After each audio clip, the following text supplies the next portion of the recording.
Seorang CEO muda yang cantik dan bergelimang harta terbiasa memandang rendah orang kecil. Tapi suatu pagi, mobil mewahnya mogok di depan rumah, dan tak satu pun montir mau datang membantu. Di saat panik, justru tukang kebunnya, pria sederhana berwajah lelah, menawarkan diri untuk menolong. Bukannya berterima kasih, sang wanita malah menertawakannya. "Kamu tukang kebun?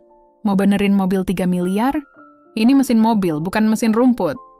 Tapi pria itu tetap tenang, hanya berkata, "Saya cuma ingin bantu, Bu. Dulu saya pernah kerja di bengkel." Dan dengan nada penuh kesombongan, sang CEO menantangnya, "Baik, kalau kamu bisa hidupkan mobilku, aku akan jadi istrimu. Tapi kalau gagal, kamu kupecat." Semua orang tertawa. Sampai 5 menit kemudian, suara mesin mobil itu benar-benar hidup. Bagaimana kelanjutan kisahnya? Akankah CEO muda cantik yang sombong akan menepati janjinya? Pagi itu, langit Jakarta tampak mempesona. Udara sejuk berhembus lembut, menembus celah jendela besar sebuah rumah mewah bergaya modern di kawasan elit Menteng. Di halaman depan, taman penuh bunga warna-warni bermekaran indah, seperti menegaskan kesempurnaan yang tampak dari luar. Namun di balik pintu kaca besar itu, ada kisah yang sama sekali tak seindah tampilannya. Dari lantai 2, langkah cepat seorang wanita muda terdengar menuruni tangga marmer. Dialah Cynthia Mariska, CEO muda perusahaan teknologi ternama, yang dikenal bukan hanya karena kecerdasan dan kecantikannya, tapi juga karena sikapnya yang tegas dan kadang angkuh. Baru 29 tahun, tapi karirnya sudah melesat seperti roket. Semua orang mengenalnya sebagai sosok yang perfeksionis, disiplin, dan hampir tak tersentuh. Dengan jas putih elegan dan kacamata hitam di tangan, Cynthia tampak siap menaklukkan dunia. Ia menatap jam tangannya dan mendesah. "Astaga, aku terlambat 10 menit, gumamnya kesal. Langkahnya semakin cepat menuju garasi. Di sana, mobil sport mewah berkilau disinari matahari pagi. Ia duduk, menekan tombol start, namun suara aneh terdengar. Tek, tek, tek. Lalu hening. Dahi Cynthia berkerut. Ia mencoba lagi. Tek, tapi tetap sama. "Ya ampun, mobil baru servis minggu lalu," serunya gusar sambil memukul setir. Dengan wajah kesal, ia keluar dari mobil dan menelpon bengkel langganannya. "Mas Reza, ini Cynthia. Mobilku nggak mau nyala. Aku butuh montir sekarang juga." Namun suara di ujung telepon terdengar tenang. "Maaf Bu Cynthia, teknisi kami sedang di lapangan semua. Paling cepat 1 jam lagi bisa ke sana." "1 jam? Aku nggak punya waktu. Aku ada meeting penting," bentaknya. Tapi operator hanya bisa meminta maaf sebelum sambungan terputus. Cynthia menarik napas panjang, menatap mobilnya dengan wajah sebal. "Mobil bodoh, mesin semahal ini tapi mogok di saat penting begini." Dari kejauhan, seorang pria sederhana yang sedang menyiram bunga memperhatikan. Kaosnya sudah pudar, topi lebarnya menutupi wajah teduh dan kalem. Dialah Irwan, tukang kebun baru di rumah itu. Baru 2 bulan bekerja, tapi sudah dikenal rajin, sopan, dan tak banyak bicara. Setiap pagi ia datang lebih awal, memotong rumput, membersihkan taman, menyirami bunga tanpa mengeluh. Melihat majikannya kebingungan, Irwan menghentikan pekerjaannya. Ia menaruh alat semprot, lalu berjalan pelan ke arah garasi. "Permisi, Bu. Maaf, mobilnya kenapa ya? Mungkin saya bisa bantu lihat." Cynthia menoleh cepat, menatapnya tajam dari ujung kepala hingga kaki. Ia menilai pria itu lewat kaos lusuh dan sepatu belel yang dipakainya. "Kamu tukang kebun, mau benerin mobil sport seharga 3 miliar ini?" katanya sinis, menahan tawa kecil. "Sudah urus saja tanamannya. Ini mesin, bukan pot bunga." Irwan hanya menunduk sedikit. "Maaf Bu, saya cuma ingin bantu. Dulu saya pernah kerja di bengkel mobil sebelum jadi tukang kebun." Cynthia tertawa kecil. "Oh ya, di bengkel kampung mungkin. Ini mobil impor, bukan Bajaj di pasar. Jangan sok pintar." Irwan tetap tenang. "Saya tidak sok pintar, Bu. Tapi kalau diizinkan, saya coba lihat sebentar. Kalau tidak bisa, ya tidak apa-apa." Cynthia memutar bola mata, menahan amarah bercampur geli. Ia merasa ini lucu. Tukang kebun mau memperbaiki mobil yang bahkan bengkel resmi saja belum tentu cepat datang. Baiklah, katanya akhirnya.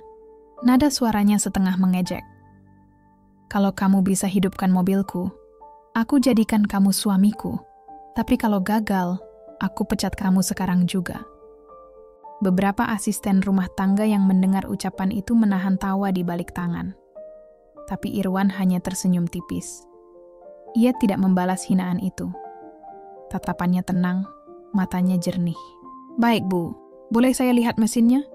Dengan setengah hati, Cynthia menyilangkan tangan di dada. Ia berdiri di samping mobil, memasang ekspresi dingin. Irwan membuka kap mesin perlahan. Tangannya bergerak cekatan, memeriksa kabel, mengecek aki, lalu memperhatikan sistem bahan bakar. Cynthia yang awalnya ingin menertawakan, kini malah diam. Gerakan Irwan terlalu yakin, terlalu terampil untuk ukuran tukang kebun biasa. Kabel arusnya longgar.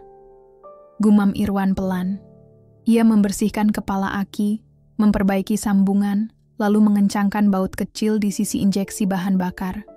Setelah selesai, ia menoleh. Coba Bu, tolong nyalakan lagi. Cynthia mendengus. Kalau tambah rusak, kamu tanggung. Irwan hanya tersenyum. Coba saja Bu. Dengan enggan, Cynthia duduk di kursi pengemudi, menekan tombol start. Brom! Suara mesin meraung lembut, hidup sempurna. Semua orang di sekitar garasi terdiam. Cynthia menatap layar dashboard yang menyala, lalu menoleh ke arah Irwan yang berdiri di luar dengan senyum tenang. Bagaimana kamu bisa? Tanyanya tak percaya. Irwan menghapus sedikit keringat di dahinya. Kabel arusnya longgar, Bu. Saya cuma kencangkan dan bersihkan injeksinya sedikit. Cynthia terdiam. Wajahnya yang tegas kini melembut. Tatapannya tak lagi meremehkan tapi lebih keheranan. Kamu bukan tukang kebun biasa ya? Irwan tertawa kecil. Saya dulu kerja di bengkel mobil di Malaysia, Bu. Tapi waktu pandemi, bengkel tutup. Saya pulang, lalu ambil pekerjaan apapun yang halal. Jawaban sederhana itu membuat Cynthia terpaku. Ada rasa malu yang menyesak di dadanya, tapi gengsi terlalu tinggi untuk diucapkan. Cynthia menarik napas panjang. Suaranya datar, tapi jelas terdengar ada sesuatu yang menahan di dalam dada. Ya sudah, kamu bisa kembali kerja. Irwan menunduk sopan, lalu menjawab dengan tenang, Baik, Bu. Semoga mobilnya lancar terus. Ia menutup kap mesin dengan hati-hati, lalu berjalan kembali ke taman dengan langkah ringan. Cynthia memandangi punggungnya yang perlahan menjauh, dan entah mengapa, ada sesuatu yang berbeda di hatinya. Ada rasa kagum yang samar, bercampur malu yang sulit diakui. Ia menatap mobil sportnya yang kini menyala sempurna, lalu berbisik lirih, kenapa aku merasa seperti baru kalah dalam sesuatu yang lebih dari sekadar taruhan? Langit yang sejak pagi cerah kini mulai berawan. Angin berhembus lembut, seolah membawa pertanda bahwa ada sesuatu dalam diri Cynthia yang baru saja berubah. Sejak pagi itu, suasana rumah besar Cynthia terasa lain. Di dapur, para asisten rumah tangga saling berbisik sambil menyiapkan sarapan. Kamu lihat nggak tadi pagi? Si Irwan itu keren banget loh. Ya ampun, Bu Cynthia sampai bengong padahal awalnya diremehin. Tawa kecil pun terdengar, menyatu dengan aroma kopi hangat dan gosip manis pagi hari. Dari balik pintu kaca, Cynthia sempat mendengar sebagian bisikan itu. Ia mendengus kecil, bukan marah pada mereka, tapi pada dirinya sendiri. Entah kenapa sejak kejadian itu, pikirannya jadi kacau. Bayangan wajah tenang Irwan, senyum sopannya, dan caranya memperbaiki mobil dengan mudah, terus terlintas di kepalanya. Kenapa aku mikirin tukang kebun? Gumamnya sambil menatap pantulan dirinya di cermin ruang kerja. Ia mencoba menepis perasaan itu. Ia menenggelamkan diri dalam kesibukan. Rapat, presentasi, laporan investor, semuanya dijalani dengan disiplin seperti biasa. Tapi anehnya, di sela-sela jadwal padat itu, bayangan Irwan selalu muncul. Hari-hari berlalu. Irwan tetap seperti biasanya, datang pagi, menyapu daun, menyiram bunga, memindahkan pot dengan hati-hati. Seolah kejadian di garasi itu tak pernah terjadi. Tapi bagi Cynthia, segalanya sudah berbeda. Dari balik jendela ruang kerjanya di lantai 2, Cynthia kini sering memperhatikan pria itu diam-diam. Cara Irwan bekerja, ketenangannya di bawah terik matahari, kesabarannya saat memotong ranting-ranting kering, semuanya terasa menenangkan. Ada kehangatan aneh yang tumbuh di dada Cynthia setiap kali melihatnya. Sampai pada suatu siang yang terik, Cynthia sedang menerima tamu penting, seorang mitra bisnis asing yang hendak menanamkan investasi besar. Semua berjalan lancar, namun tiba-tiba salah satu tamu itu berhenti dan menatap taman belakang rumahnya dengan kagum. "Your garden looks so beautiful," ucap pria bule itu. Cynthia tersenyum profesional. "Thanks, my gardener takes care of it." Kebetulan, Irwan sedang memangkas bunga di dekat kolam ikan. Saat menunduk sopan, tatapan mereka sempat bertemu sekilas. Namun belum sempat Cynthia berkata apa-apa. Si tamu mendekati Irwan dan menepuk bahunya. "Good job, man. You must be proud working here." Irwan hanya tersenyum kecil, tapi anehnya, di dalam hati Cynthia timbul rasa bangga yang tak bisa dijelaskan. Ia tak tahu kenapa, tapi melihat pria itu dihargai membuatnya ikut bahagia. Setelah para tamu pergi, Cynthia berjalan ke arah taman. Ia berdiri beberapa langkah dari Irwan. "Kamu bisa bahasa Inggris?" tanyanya pelan. Irwan mengangguk sopan. "Sedikit, Bu. Dulu waktu kerja di Malaysia sering ngobrol sama pelanggan luar negeri." Cynthia terdiam. Kali ini suaranya tak lagi kaku. "Kamu, sepertinya pintar juga ya?" Irwan tertawa kecil. "Enggak, Bu. Saya cuman orang biasa yang suka belajar." Kalimat itu sederhana, tapi terasa seperti tamparan lembut bagi Cynthia. Ia, yang selama ini hidup di menara tinggi kesombongan, tiba-tiba merasa kecil. Untuk pertama kalinya, ia malu bukan karena kalah, melainkan karena sadar, selama ini ia terlalu cepat menilai orang dari penampilan. Beberapa hari kemudian, pagi datang dengan kabut tipis dan udara lembab. Cynthia sedang bersiap ke kantor ketika tiba-tiba listrik rumah padam. Semua lampu mati, termasuk sistem gerbang otomatis. Para asisten panik, sementara Cynthia mendengus kesal. "Ya ampun, PLN ini, kerja nggak becus apa?" Belum sempat ia melanjutkan keluhannya, suara dari luar terdengar. "Bu, tenang aja. Saya coba hidupin genset dulu, ya." Cynthia menoleh ke jendela dan melihat Irwan berlari ke gudang belakang. Beberapa menit kemudian, suara mesin generator menggelegar. Tak lama, seluruh rumah kembali terang benderang. Para pegawai rumah bersorak kecil, merasa lega. Tapi Cynthia hanya berdiri diam. Lagi-lagi, pria itu muncul di saat semua orang bingung. Ketika Irwan kembali ke halaman depan, tangannya kotor penuh oli, wajahnya sedikit belepotan hitam. Ia menyeka keringat di dahi, lalu berkata dengan sopan, "Sudah nyala, Bu, tapi nanti mungkin perlu diservis, kabelnya agak longgar." Cynthia menatapnya lama. Untuk pertama kalinya, yang ia lihat bukanlah tukang kebun lusuh, tapi seorang pria yang selalu siap membantu. Tanpa pamrih, tanpa diminta. "Terima kasih, Irwan," katanya pelan. Ucapan sederhana itu membuat para asisten yang lewat hampir terperangah. Seumur mereka bekerja, belum pernah mendengar Cynthia Prameswari mengucapkan terima kasih pada siapapun selain rekan bisnisnya. Irwan hanya menunduk, "Sama-sama, Bu." Setelah ia pergi, Cynthia masih berdiri di tempatnya, termenung. Hatinya terasa aneh, hangat, tapi juga gelisah. "Kenapa aku merasa nyaman setiap kali dia ada?" bisiknya pelan. Namun sore itu, sesuatu terjadi. Cynthia mendapat telepon dari adiknya yang ingin berkunjung ke rumah. Ia segera menyiapkan segalanya.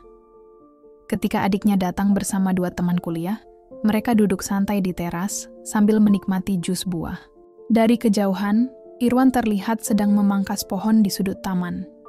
Salah satu teman adik Cynthia melirik ke arahnya, lalu berbisik sambil tertawa kecil, "Itu tukang kebun kamu ya, ganteng juga ya." Hari itu Cynthia benar-benar tidak menyangka. Pipinya tiba-tiba memanas ketika seseorang memujinya. Dia cuma tukang kebun," ucapnya cepat, berusaha menepis getaran aneh di dadanya.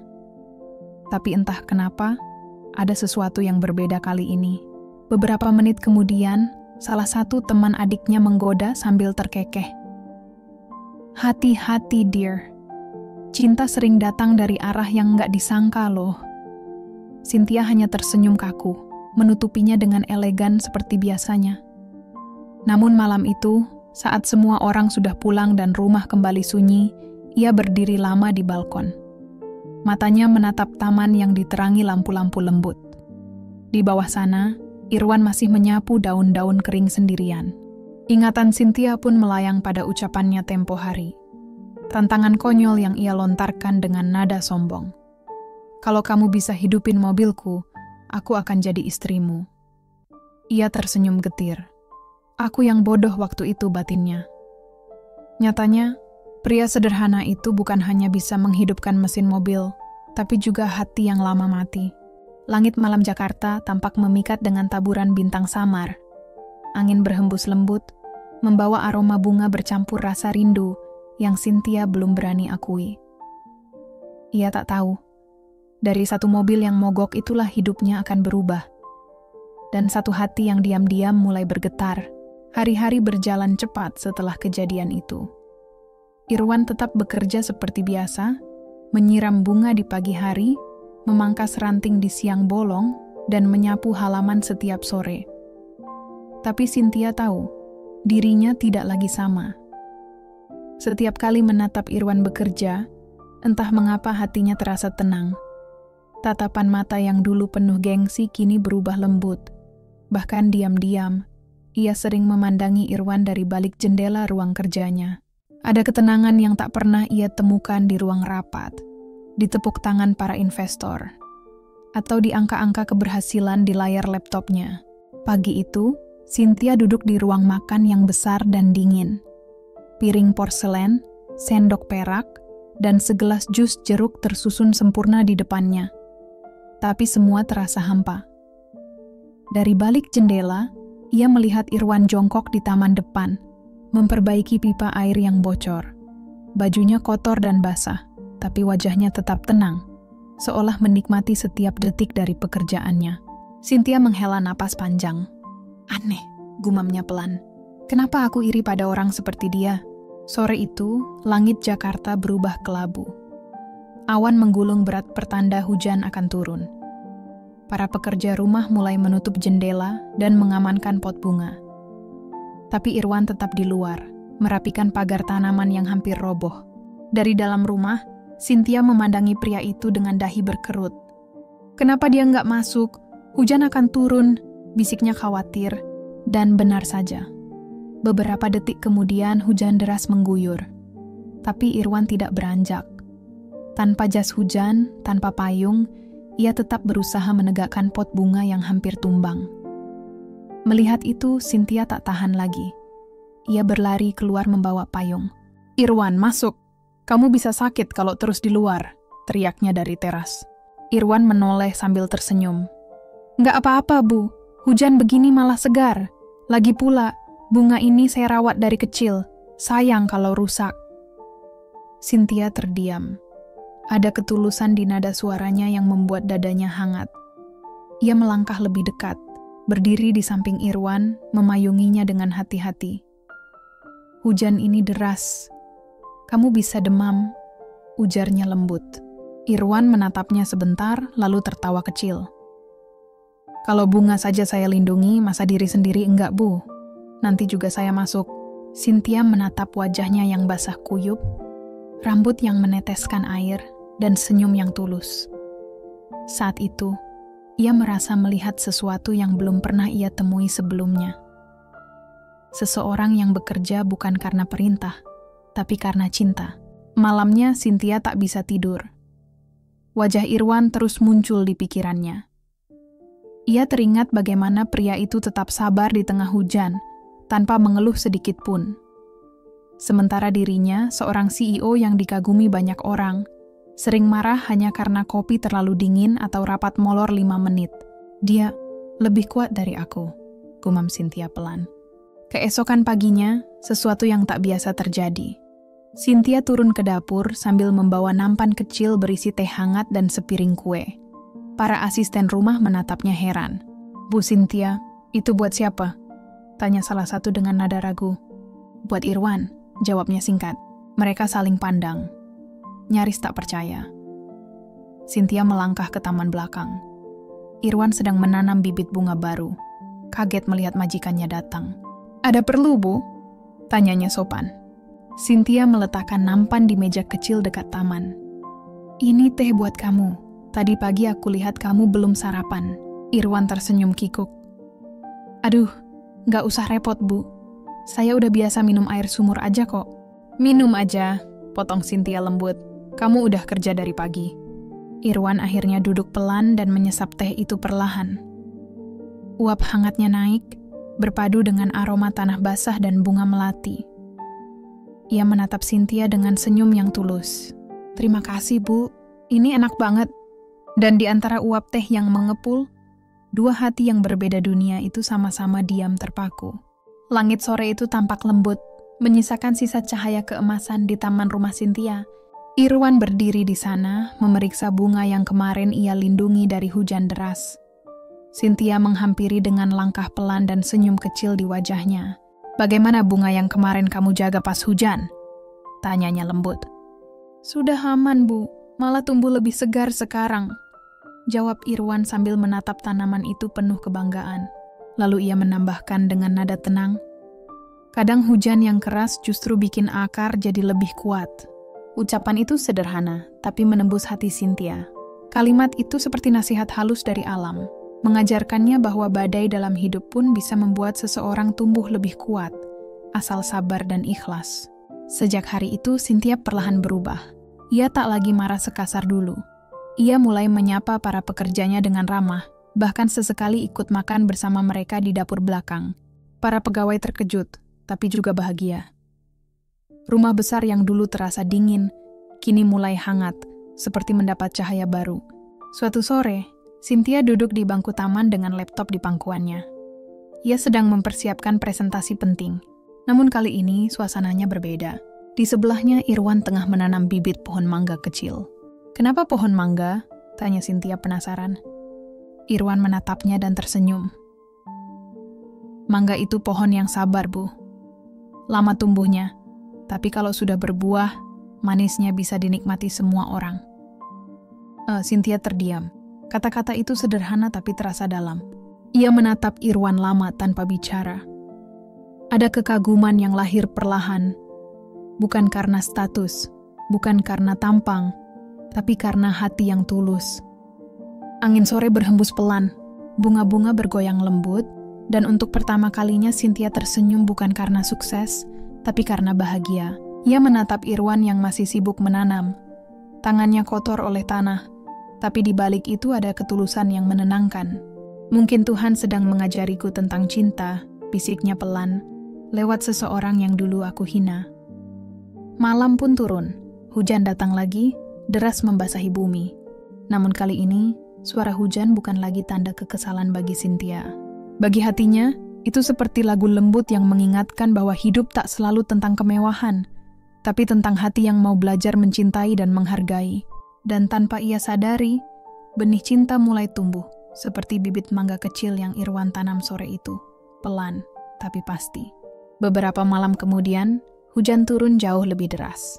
Petir menyambar langit Jakarta, menggema hingga ke rumah besar milik Cynthia. Semua pegawai sudah tidur, hanya suara rintik hujan dan detak jam dinding yang menemani kesunyian. Di kamar utama, seorang wanita terbaring lemah. Wajah Cynthia pucat, napasnya berat. Sejak pagi, ia memaksakan diri bekerja tanpa istirahat. Proyek besar membuatnya stres. Saat sore hujan turun, ia tetap berada di taman menatap bibit mangga yang ditanam Irwan, hingga tubuhnya menggigil kedinginan. Tengah malam, seorang asisten rumah tangga yang mendengar batuk Cynthia berlari ke kamar Irwan. Mas Irwan, Bu Cynthia sakit, badannya panas banget. Irwan yang baru akan tidur langsung tersentak. Tanpa pikir panjang, ia mengenakan jaket dan berlari ke kamar atas. Ketika ia masuk, Cynthia terbaring lemah di ranjang besar. Wajahnya merah, keringat menetes deras. Bu Cynthia, panggil Irwan pelan. Cynthia membuka mata setengah sadar. Irwan, suaranya nyaris tak terdengar. Tenang Bu, saya di sini, ucapnya. Irwan mengambil kain basah, menempelkannya di dahi Cynthia. Ia menyiapkan air hangat, menyalakan humidifier. Semuanya dilakukan dengan sigap. Bukan seperti pekerja, tapi seperti seseorang yang benar-benar peduli. Cynthia menatap samar wajahnya. Dalam kesadaran yang nyaris hilang, ia berbisik, "Kenapa kamu selalu ada saat aku butuh?" Irwan tersenyum lembut. "Karena setiap manusia berharga, Bu, termasuk Ibu." Kata-kata itu menusuk dalam. Selama ini, Cynthia hidup dikelilingi kepalsuan. Orang-orang yang mendekatinya karena harta dan jabatan. Tapi pria sederhana di depannya justru memperlakukannya dengan ketulusan sejati. Beberapa hari kemudian, Cynthia mulai membaik. Ia duduk di taman belakang, mengenakan sweater tebal, menatap bunga-bunga yang Irwan rawat. Irwan datang membawa segelas jahe hangat. "Minum ini, Bu, biar cepat pulih," katanya sambil tersenyum. Cynthia menerima gelas itu. "Kamu capek, Mas. Aku lihat kamu jarang istirahat." Irwan tertawa kecil. "Kalau lihat Ibu udah sehat begini, capek saya hilang, Bu." Pipi Cynthia memanas. Entah karena jahe atau senyum Irwan yang begitu tulus. Sudah lama ia tidak merasakan perhatian seperti itu. Dunia yang dulu dingin kini terasa hangat karena satu hal sederhana, kepedulian. "Mas Irwan," panggil Cynthia pelan. "Iya, Bu. Kenapa kamu bisa setulus itu?" Irwan menatap langit sejenak, lalu menjawab dengan suara berat. "Saya pernah kehilangan orang yang saya sayang, Bu. Dulu saya kerja di luar negeri, jadi TKI di Timur Tengah. Saya tinggalkan ibu saya di kampung. Katanya cuma batuk ringan. Tapi waktu saya pulang, beliau sudah nggak ada." Suara Irwan mulai serak, tapi senyumnya tetap lembut. "Sejak itu saya janji, kalau lihat orang sakit, saya nggak akan diam. Saya nggak mau nyesel lagi." Cynthia terdiam, matanya berkaca-kaca. Dalam hati ia menyesal. Dulu ia pernah memandang rendah pria ini, bahkan menyebutnya bodoh. Tapi kini, ia tahu, orang yang dulu ia hina justru punya hati paling luhur yang pernah ia temui. Hari demi hari berlalu, minggu berganti minggu, dan Cynthia kini benar-benar tampak berbeda. Luka di hatinya perlahan sembuh, dan tubuhnya pun mulai pulih seperti sedia kala. Tapi bukan cuma kesehatannya yang berubah, caranya memandang hidup pun ikut bergeser. Ia kembali bekerja, namun dengan sikap yang jauh dari dirinya yang dulu. Cynthia tak lagi mudah memarahi bawahan. Ia lebih tenang, lebih sabar, dan mau mendengarkan. Para karyawan bahkan sering heran. Perempuan yang dulu tegas dan dingin kini terlihat begitu hangat. Di sela kesibukannya sebagai pimpinan, Cynthia punya kebiasaan baru. Turun ke taman belakang kantor, hanya untuk berbincang ringan dengan Irwan. Kadang mereka membahas tanaman, kadang sekadar tentang kehidupan. Percakapan itu sederhana, tapi hangat. Dan tanpa mereka sadari, sesuatu yang indah mulai tumbuh di antara keduanya. Pelan, lembut, seperti bunga yang diam-diam mekar di bawah sinar matahari pagi. Suatu sore, Irwan sedang memperbaiki pompa air di halaman belakang. Tangannya kotor penuh oli, wajahnya bercucuran keringat. Saat itulah Cynthia datang membawa sehelai handuk kecil. "Mas, sini, lap dulu tangannya," ucapnya lembut. Irwan sempat tertegun, hampir tak percaya. "Loh, tangan ibu bisa kotor nanti," katanya gugup. Cynthia hanya tersenyum. Senyum yang kali ini terasa tulus, bukan senyum formal seorang atasan. "Biar saja, aku cuma pengen bantu." Untuk pertama kalinya, Irwan melihat Cynthia bukan sebagai bos besar, tapi sebagai seorang wanita dengan hati yang lembut dan penuh perhatian. Tatapan mereka bertemu lama, diiringi sunyi sore yang hanya dipecah oleh suara burung dan hembusan angin. Cynthia menarik napas pelan, lalu berbisik, "Aku pernah salah menilai kamu, Mas.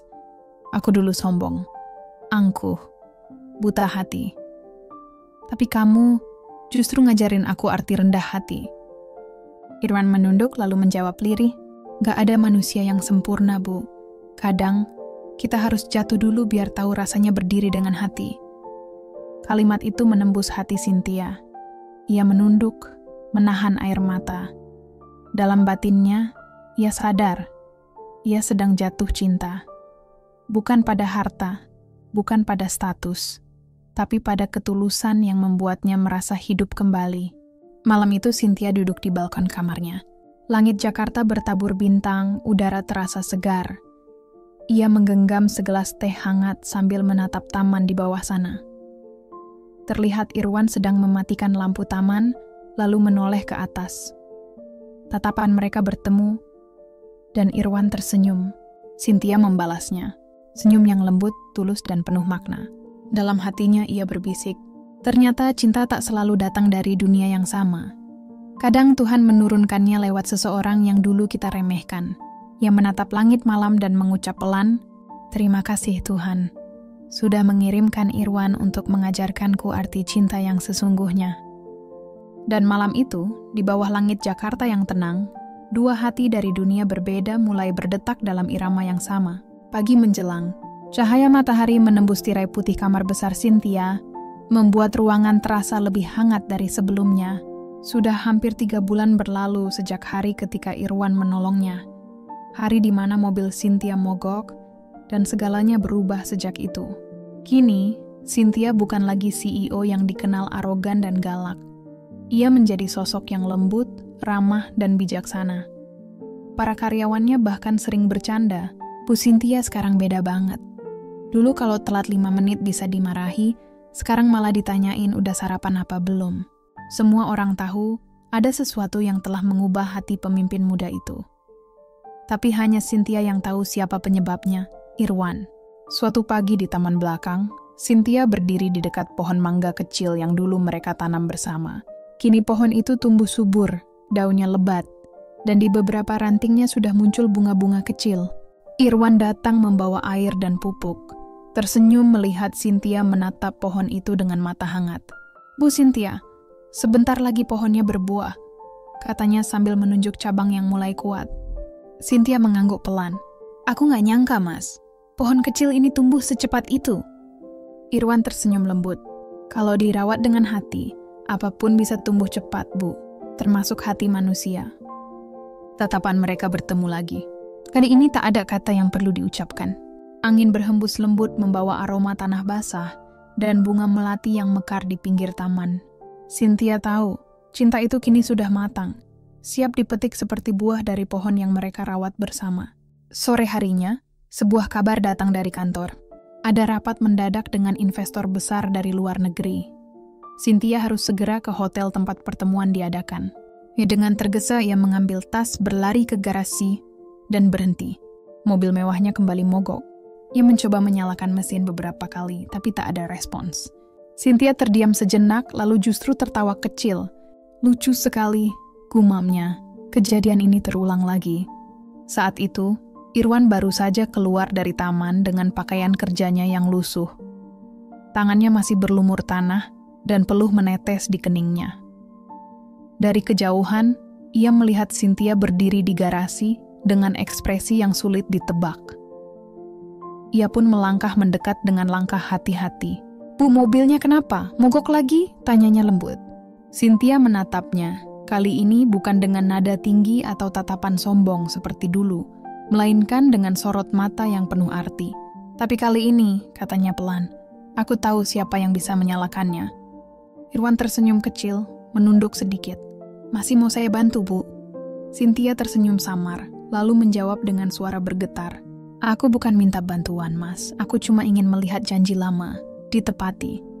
Irwan terdiam sejenak, wajahnya tampak bingung. Tapi kemudian kenangan lama melintas di kepalanya. Hari di mana Cynthia yang arogan menantangnya dengan kalimat, "Kalau kau bisa menghidupkan mobilku, aku akan jadi istrimu." Waktu seolah berputar kembali. Namun kini suasananya jauh berbeda. Tak ada lagi kesombongan, tak ada kemarahan. Yang tersisa hanyalah keheningan lembut, dan takdir yang sedang menulis ulang kisah lama mereka. Irwan membuka kap mobil, memeriksa mesin dengan tenang. Hanya butuh beberapa menit, dan suara mesin kembali berdengung halus seperti dulu. Cynthia menatapnya dalam diam, dan tanpa sadar air matanya menetes. "Mas Irwan," suaranya lirih. "Ya, Bu," jawab Irwan lembut. "Kau masih ingat janjiku dulu?" Irwan tersenyum malu. "Janji yang dulu cuma bahan lelucon itu, Bu." Cynthia menggeleng perlahan. Tatapannya teduh, bibirnya bergetar menahan emosi. "Dulu aku berkata dengan kesombongan, Tapi sekarang aku mengulanginya dengan ketulusan. Ia melangkah pelan, berdiri tepat di depan Irwan yang masih memegang kain lap berminyak. Suara nadanya lembut tapi pasti. "Irwan, aku serius. Aku ingin kamu jadi bagian dari hidupku." Irwan menatapnya lama. Tak ada kata yang keluar, hanya keharuan yang menggantung di udara. Lalu perlahan ia tersenyum, menunduk hormat, dan menjawab, "Kalau ibu yakin, saya juga siap. Tapi izinkan saya menikahi ibu, bukan karena janji, melainkan karena cinta yang Allah tanam di hati saya." Air mata Cynthia jatuh. Ia mengangguk sambil tersenyum bahagia. "Dan aku pun mencintaimu, bukan karena kau bisa menyalakan mobilku, tapi karena kau telah menghidupkan hatiku." Beberapa bulan kemudian, taman di rumah itu berubah menjadi tempat yang istimewa. Dipenuhi bunga putih, lampu gantung kecil, dan udara yang harum oleh wangi melati. Hari itu, taman sederhana itu menjadi saksi sebuah akad nikah yang penuh haru. Para pegawai rumah berkumpul menyaksikan dengan senyum di wajah mereka. Cynthia, yang dulu dikenal arogan, kini duduk anggun dengan kebaya putih sederhana. Di sampingnya, Irwan tampak tegar mengenakan baju koko dan peci hitam. Matanya berkilau menahan air mata bahagia. Saat ijab kabul terucap, langit seakan ikut tersenyum. Hujan turun perlahan, lembut seperti restu dari surga. Cynthia menggenggam tangan suaminya erat dan berbisik, "Hujan ini dulu membuatku sadar, dan sekarang ia menjadi saksi cintaku padamu." Irwan tersenyum hangat. "Hujan memang selalu membawa kehidupan, Bu. Maksud saya, istriku." Keduanya tertawa kecil, dan semua orang ikut tersenyum. Hari itu bukan hanya pernikahan dua insan, tapi juga penyatuan dua dunia yang dulu begitu jauh. Kini, setiap pagi tak lagi diisi dengan amarah dan tekanan kerja. Cynthia memilih membangun yayasan sosial bersama suaminya, membantu para pekerja kecil agar mendapat pelatihan dan pendidikan yang layak. Ia sadar, bukan gelar atau jabatan yang membuat seseorang berharga, melainkan hati yang mau menghargai. Suatu pagi, Cynthia duduk di taman sambil memandangi suaminya yang sedang memangkas ranting pohon mangga. Ia tersenyum dan berkata pelan, "Lihat Mas, pohon yang dulu kita tanam sekarang sudah berbuah." Irwan menatap buah mangga yang menggantung, lalu tersenyum lembut. "Iya Bu, sama seperti cinta kita. Tumbuh pelan, dirawat dengan sabar, dan akhirnya manis juga." Cynthia menatap suaminya dengan mata berbinar. Dan di bawah langit biru yang cerah, keduanya tahu cinta sejati tak pernah tumbuh dari kemewahan, melainkan dari hati yang mau belajar untuk rendah hati dan mencintai dengan tulus.